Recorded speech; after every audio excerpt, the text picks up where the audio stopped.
It's Black Friday, which means that we are now the only tech news outlet that won't tell you where to get a cheap laptop. We won't even hint. I don't even know who sells cheap laptops. Bass Pro Shops? Brazil, you know, the country with the big Jesus, is continuing to rain divine judgment on Apple for not including power adapters with their phones.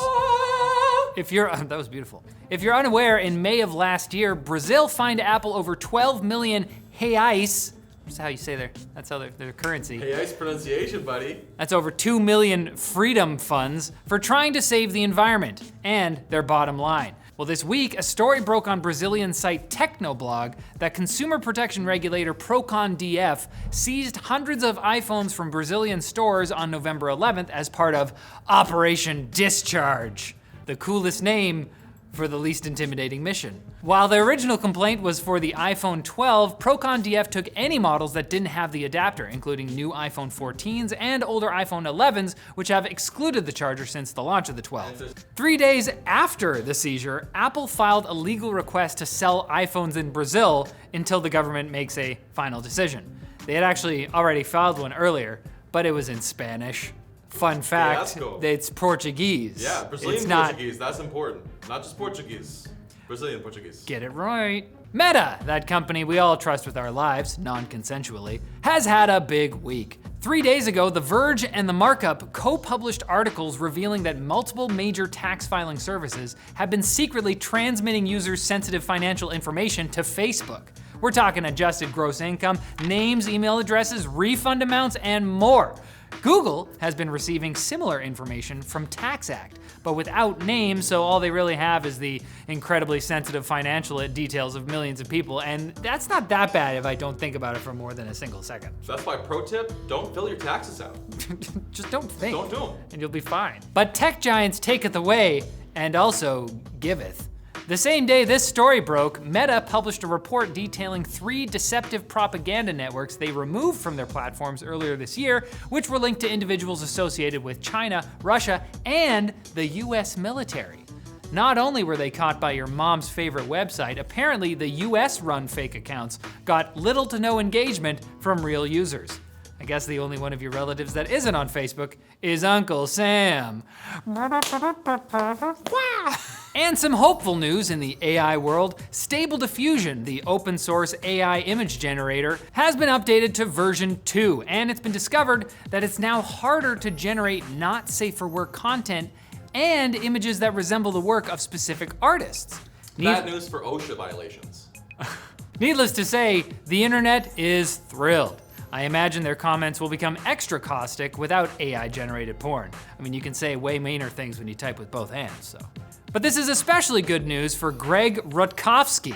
His name is often used as a prompt in AI-generated art, and now his name doesn't seem to have the same effect it used to, but in a good way? However, if you're a recruiter for Amazon, I may have some bad news for you. A leaked internal document has revealed that Amazon has plans to replace some of its recruitment needs with an AI it first tested last year, because unlike humans, there are no examples of AI being biased or unfair and discriminatory. Man, imagine recruiting the people that then made your job obsolete. Confront the problem.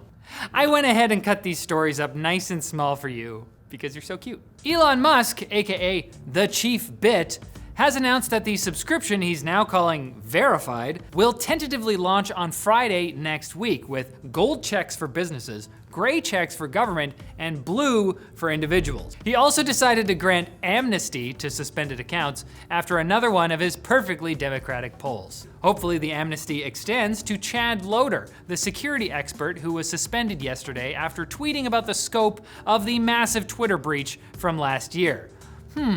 Maybe suspending his account was a condition of getting Signal app founder Moxie Marlinspike's help on encrypting DMs. You can't have 2 guys with cool names on one social platform. Moxie didn't want his record to be broken. For what? Coolest name. Texas company RealPage, who made headlines recently for using an algorithm to automatically raise rent prices, is now facing an investigation from the US Department of Justice, or DOJ. The investigation will determine if the company's tech is facilitating collusion among landlords, the people you pretend to be nice to so you can be overcharged for rent. But when the sink breaks, where do they go? You gotta call Elon, I guess. He'll let that sink in. Let the gravity of the situation really hit you. Researchers have developed a smart bandage that uses electrical stimulation to limit bacterial infection and repair damaged tissue. The smart bandage can heal serious wounds 25% faster than a regular, stupid bandage, and it can even reduce scarring. However, one thing it can't do is repair the damage I received when Kyle Adams pantsed me in front of the entire 12th grade. It was last week, I was a guest speaker. Still want a bandage for it. BBC Radio 4 has announced that it will be releasing an audio drama adaptation of Splinter Cell, the classic stealth action video game series. The 8-part series will premiere in December and has been recorded in 3D binaural audio for immersion. Finally, you'll be able to experience the franchise from the villain's perspective. You never see Sam Fisher. But you'll want to see us on Monday when we deliver you more tech news. Michael Ironside won't be there, but we'd be happy to have him. We're not keeping him away or anything. It's just, why would that be a question? The deep voice guy is Jake Bell. He's not involved with us. What? Oh!